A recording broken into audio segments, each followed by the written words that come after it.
Hey guys, welcome back to my channel, Tales and Tomes with Amy. If you're new, welcome, and don't forget to hit the subscribe button. So at first I wanted to apologize for I have been a bit MIA within the last few weeks or month or so, just because I've had so many other projects going on. Specifically, I've been working on finishing up my mini podcast series with my sister on all the Jane Austen novels. So if you're interested in commentary on Jane Austen, go check out on Apple Podcast and other podcast directories. And if you notice my background, I finally got my floating bookshelves installed. I'm just so very happy that I now have a place of honor for all of my books. Like, these are literally just the first two shelves. There are 4 more going all the way up to the ceiling. I'll probably eventually do a shelf tour within the coming months.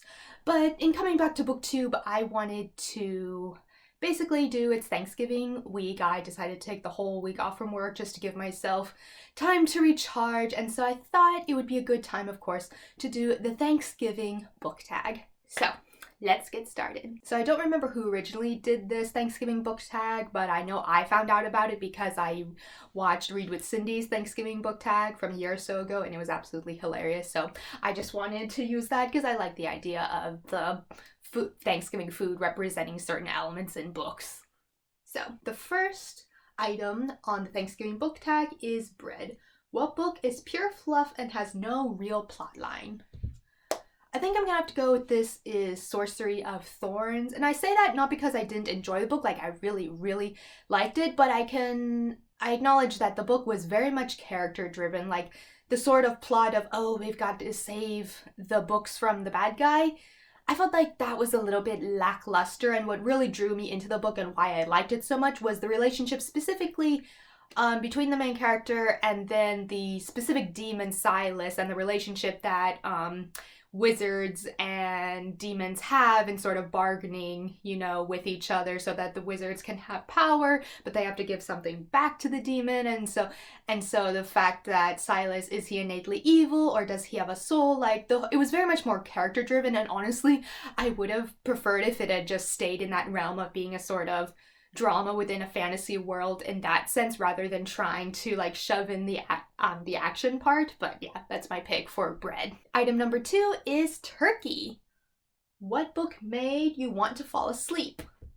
I think I'm gonna have to go with this is Melmoth by Sarah Perry, and I actually was surprised that this one took me a while to get through because I did purchase her Essex Serpent. This is the one she's more well known for, and it's absolutely brilliant and I love it so much, so I thought I would like this one equally as much. But in reality, I don't know, it was just a little harder to get through.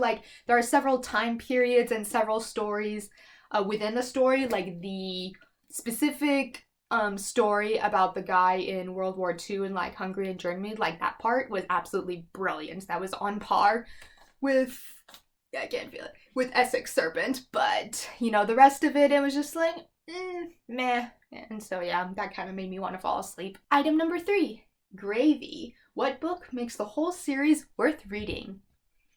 I think I'm gonna have to go with The Emerald Sea by Richelle Mead, and this is the 3rd in the Glittering Court trilogy. And it's not to say that the other 2 books weren't good, they were. It's just, and I really liked their plot lines, but as I mentioned in a very extensive review of The Glittering Court, the first book of the trilogy, just her writing style is just not my thing. And it's not even a sense of it being too simple. It was just too modern for a series that was supposed to be in a parallel historical context. So I found it really jarring. But Emerald Sea was the last one, and it was really good because we met a whole bunch of new people because Tamsin gets separated from the other girls. So her plotline was the most original out of all the 3, and I really liked the exploration of religious fundamentalism and a whole bunch of other things, allegories with Native Americans. So yeah, this one was what made it worth it to me. Item number 4, stuffing. What book is packed with action scenes? So I think I'm not going to be very creative here, but I would have to say Game of Thrones. I've started reading Game of Thrones in a very interesting context. So there is this podcaster, Natasha Winters, that I really like, and she's the head of the Unspoiled Network podcast. And what she does is she will read books like where someone knows everything about the plot and the other person doesn't. So currently she's doing a podcast show where each episode is an analysis of like 3 or so chapters of Game of Thrones. And so what I'm doing is I'm following it along, where I read the few chapters, then I go and listen to the podcast and listen to their analysis, and then just, repeat over and over again. So in that way, I'm really enjoying it. I've never like read a book that way, following a podcast, but I'm really, really liking it. But just by the nature of that, it'll take me a really, really long time to get through the Song of Ice and Fire series, but I'm glad that I'm doing it. Item number 5, mashed potatoes. What book looked good and then wasn't? Well, I take issue that question is affiliated with mashed potatoes, because mashed potatoes are the best. You just have to do it right. You just have to have enough butter, enough garlic. Anyway, so a book that I thought would be really my thing and I didn't end up being able to finish was Priest of Bones. And literally, again, just the sort of dark fantasy, like this was supposed to be totally up my alley. And I actually was originally going to buy it as part of my like $50 monthly book budget, but then I decided, maybe I'll just check it out first, and then if I really, really like it, I'll buy this series. And I'm glad I checked it out from the library, because literally I started reading it, and on page 2 there's an attempted rape, and and I already knew it was supposed to be sort of like that dark, grimy world, and it was really weird that I had such a strong negative reaction to that, because actually I am one of those people where I'm very forgiving and very lenient with writers where just because they portray an unsavory element of our society, that doesn't necessarily mean that they condone those actions. And so like, in my whole Midnight Sun review, I go into depth of why I don't think it's a terrible, not that I condone rape or anything like that, but I wasn't bothered by the way that Stephenie Meyer used an attempted rape scene in Midnight Sun. So for me to have such a strong reaction to that was very surprising. And I think it was because it happened on page 2. Like literally they're like some sort of army band. They're coming home, and like they were stopped at this innkeeper, and there's these guys trying to drag the innkeeper's daughter up to one of the rooms to assault her. And basically the main guy, I can't even remember his name, clearly he's like the sort of army priest chaplain of these guys, and it falls upon him to be like, no, we're not gonna do that. And so just the feminist in me, I just didn't really like that on page 2 we're defining the main character as a good guy by having him stop this very violent assault. And I'm just like, I can't do it. Like, again, I'm okay with writers showing, unsavory elements of our society, be they modern or historical, but just it was done too soon and just no subtlety, and just I couldn't do it. Item number 6, cranberries. What book has the sweetest romance? Okay, when it comes to sweetest romance, I think I'm gonna have to go with A Court of Thorns and Roses. And by this, I specifically mean the relationship between Tamlin and Feyre. Because in the first book, it's a really cute, sweet, relationship. And unfortunately, just because of the prevalency and domination of Court of Thorns and Roses within Bookstagram, I already read this book knowing that she doesn't end up with Tamlin. And so when I was reading it and we got to the end, I'm like, oh, that's kind of really sad. Then, they're cute together. And, and then, of course, in Court of Mist and Fury, like, all the bad shit happens. And then, but in the first book, I liked their relationship and their dynamic. And I think it was very natural for their circumstances. And then I think the way that Tamlin kind of goes bad in Court of Mist and Fury is also understandable. So I'm not, mad. I'm not Team Tamlin in that way, but still I think, first Court of Thorns and Roses, when Tamlin was good, I thought that was a very sweet romance.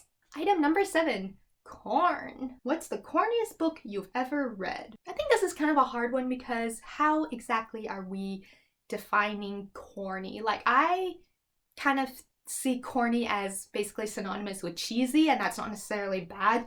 So I don't know why when this word corny came to mind, what I came up with was Dragonsbait by Vivian Van Velde, and this was one of my favorites of my childhood. It's basically the story of a girl who's falsely accused of witchcraft by a petty rival neighbor, and so she ends up being tied to a stake, but she's not burnt, but she's actually left there as a sacrifice to a dragon within the area. And the dragon comes and he shapeshifts into a human, and he's like, you know, what are you gonna do? And she's like, oh, I would really like to get revenge. So in fact, it's all about their misadventures of the dragon, following her and figuring out how am I gonna get revenge on this particular person and the village in general for condemning me for witchcraft, and it's all their shenanigans. And so I thought, you know, when I say it like that, again, it sounds corny, but again, I'm not saying that in a bad way. Like, I absolutely adore this, which is why it, you know, survived the whole purging when I, you know, moved, you know, as an adult, and, you know, it stayed in my collection. Item number 8, green beans. What book is too long and needs to be shortened? Oh, well, recently, what book needs to be shortened, I think, is The Mysteries of Udolpho by Anne Radcliffe, and this is her most well-known work. Again, it was written in the 1790s. Like, I understand why it's so long, because this was a time where there was no film, there was no, like, reading was a major facet of entertaining and taking up one's time, so it's natural that she wrote and elaborated in all these really picturesque scenes. But, you know, in a modern day, it can get a little hard to trudge through. And so, yeah, this easily could have been cut. At least a third of it could have been taken away in regards to, like, still being relevant to the plot and still very good. Item number 9, pumpkin pie. What book do you read to get out of a reading slump? I guess I think not all reading slumps are equal, but usually if I'm in a reading slump, what I'll typically do is I'll grab a poetry book, and that can range, you know, because of course poems are shorter and easier to get through, and you feel a sense of accomplishment. It's like, oh, I finished it already. So I would either go, again, it could be classical poetry, or it could be, modern, like Insta poetry, because I have a whole podcast devoted to that, Insta Poetic Justice. You can go check it out if you're interested in that sort of stuff.